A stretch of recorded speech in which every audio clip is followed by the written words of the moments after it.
ఈ నెల 4వ తేదీ నుండి జరగనున్న కరీంనగర్ జిల్లా హుజురాబాద్ నియోజకవర్గ పరిధిలోని ఇల్లందకుంట శ్రీ సీతారామచంద్ర స్వామివారి వార్షిక బ్రహ్మోత్సవాలకు పకడ్బందీ ఏర్పాట్లు చేయాలని, ఉత్సవాలను ఘనంగా నిర్వహించాలని జిల్లా కలెక్టర్ పామిల సత్పతి అధికారులను ఆదేశించారు. ఇల్లందకుంట శ్రీ సీతారామచంద్ర స్వామి దేవస్థానం వార్షిక బ్రహ్మోత్సవాల నిర్వహణపై సమీక్ష సమావేశం ఇల్లందకుంట తహసీల్దార్ కార్యాలయంలో నిర్వహించారు.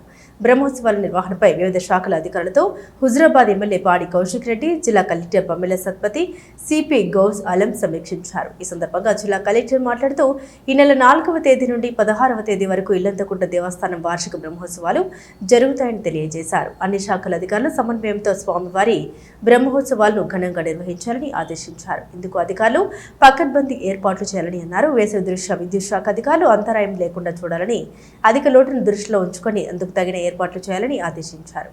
భక్తులు వివిధ మార్గాల ద్వారా వచ్చే అవకాశం ఉన్నందున సూచికల బోర్డులు ఏర్పాటు చేయాలని సూచించారు. బారికేడ్లు, లైటింగ్, తాగునీటి సదుపాయంలో ఇబ్బందులు లేకుండా చూడాలని మున్సిపల్, రెవెన్యూ అధికారులను ఆదేశించారు. ఏర్పాట్లలో భద్రతా ప్రమాణాలు పాటించాలని అన్నారు. జిల్లాతో పాటుగా ఇతర జిల్లాల నుండి కూడా భక్తులు అధిక సంఖ్యలో వచ్చే అవకాశం ఉన్నందున ఆర్టీసీ అధికారులు ప్రత్యేక బస్సు నడిపించాలని సూచించారు. స్వామివారి ఉత్సవాలు జిల్లా వ్యాప్తంగా లైవ్ టెలికాస్ట్ అయ్యేలా చూడాలని అన్నారు. వైద్య, ఆరోగ్య సిబ్బంది అప్రమత్తంగా ఉండాలని, భక్తులకు అవసరమైతే ఓఆర్ఎస్ ప్యాకెట్లు పంపిణీ చేయాలని తెలిపారు. శానిటైజర్ సిబ్బందికి భోజన వసతి కల్పించాలని అన్నారు. ఫైర్ సిబ్బంది అప్రమత్తంగా ఉండాలని అన్నారు. హుజురాబాద్ ఎమ్మెల్యే పాడి కౌశిక్ రెడ్డి మాట్లాడుతూ కరీంనగర్ జిల్లాలో ఇల్లంతకుంట దేవస్థానం అతి పెద్దదని అన్నారు. ఈసారి సుమారు 1,00,000 మంది భక్తులు వచ్చే అవకాశం ఉన్నందున అధికారులు పకడ్బందీ ఏర్పాట్లు చేయాలని అన్నారు. ప్రతి భక్తుడికి భోజనం, తాగునీరు అందిస్తామని తెలిపారు. పోలీస్ కమిషనర్ గౌసలం మాట్లాడుతూ ఉత్సవాల కోసం 6 పార్కింగ్ ప్రాంతాలను ఏర్పాటు చేశామని తెలిపారు. సుమారు 1000 వాహనాలు పార్కింగ్ చేయవచ్చని అన్నారు. సీసీ కెమెరాలతో పాటు ట్రాఫిక్ ఇబ్బందులు లేకుండా భారీ బందోబస్తు ఏర్పాటు చేస్తామని అన్నారు. ఈ కార్యక్రమంలో అడిషనల్ కలెక్టర్లు ప్రఫుల్ దేశాయ్, లక్ష్మీ కిరణ్, ఆర్డీఓ రమేష్, ఏసీపీ శ్రీనివాస్, ఆలయ ఈవో సుధాకర్ పాల్గొన్నారు.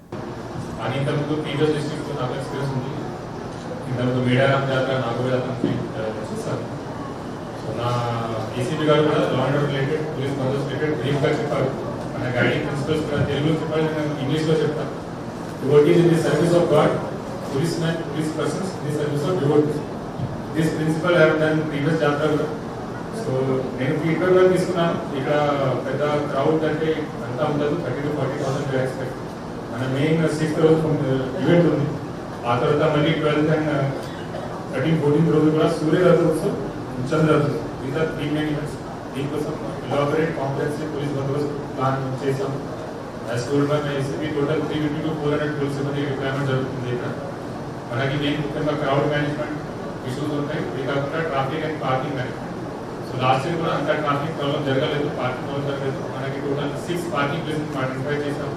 It has total capacity of 10 acres. It can accommodate total 1000 vehicles వరకు అకామిడేట్ చేయవచ్చు. ప్లస్ మనకి చాలా బైపాస్ రూట్స్ ఉన్నాయి కాబట్టి ట్రాఫిక్ ప్రాబ్లం కూడా అంత ఉండదు.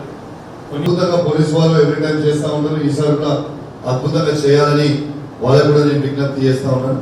ఇంకో చిన్న సబ్మిషన్ ఇవ్వగలరు. ఉత్సవ విగ్రహాలని దగ్గర లాస్టింగ్ చేసిన మీరు కానీ కలర్స్ అనేది ఇంకా వేయలేదు అనేది పూజారులు నాకు ఫోన్ చేసి చెప్పింది. దయచేసి అక్కడ కూడా మీరు కలర్ వేయాలని నేను విజ్ఞప్తి చేస్తా ఉన్నాను. కలెక్టర్ సమక్షంలోనే మీకు కూడా విజ్ఞప్తి చేస్తా ఉన్నాను. కంపల్సరీ ఏంటి, ఎందుకంటే ఇల్లంతకుండా పూజారులు నన్ను అడగడం జరిగింది. దాని మీద ప్రత్యేకంగా దయచేసి అది కూడా చేయండి అని మీ అందరు కూడా విజ్ఞప్తి చేస్తా ఉన్నాను. ఇంకోటి కూడా గౌరవ కలెక్టర్ గారిని నేను రిక్వెస్ట్ చేస్తా ఉన్నాను. అరేంజ్మెంట్స్ అన్ని అద్భుతంగా చేస్తా ఉన్నాం మేడం. ఇలా ఆ రోజు మా కేసీఆర్ గారి ప్రభుత్వం ఉన్ననాడు ఈఓ గారికి ఇబ్బంది కాకుండా కలెక్టర్ ఫండ్ నుంచి 10 lakhs ఇచ్చినాం. దయచేసి తను చాలా చిన్నవారు, ఇక్కడ ఫండ్ ఎంత ఉంటే నాకు తెలియదు కానీ చాలా తక్కువ ఉంటాయి. దయచేసి తనకి మీరు ఒక 10 lakhs మీ కలెక్టర్ అకౌంట్ నుంచి మీరు ఇస్తే వారికి కొంచెం బాగుంటుందని మేము అందరూ కూడా విజ్ఞప్తి చేస్తా ఉన్నా.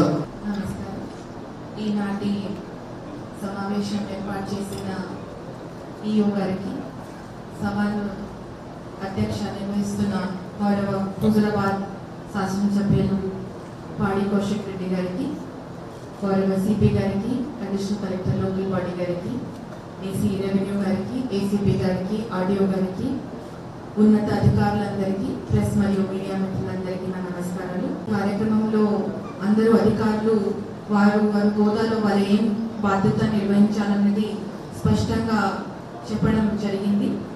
సో ఇలాంటి శ్రీరామనవమి కోసం ఏర్పాటు చేసుకోవడం మనకి అలవాటు అయిపోయింది, రొటీన్ అయిపోయింది, అందరికీ తెలుసు. కానీ అంటే గతంలో కూడా ఏ విధంగా చేశాము దానికన్నా కొంత మంచిగా చేయాలన్నది ప్రతిసారి మనకి అనిపిస్తుంది.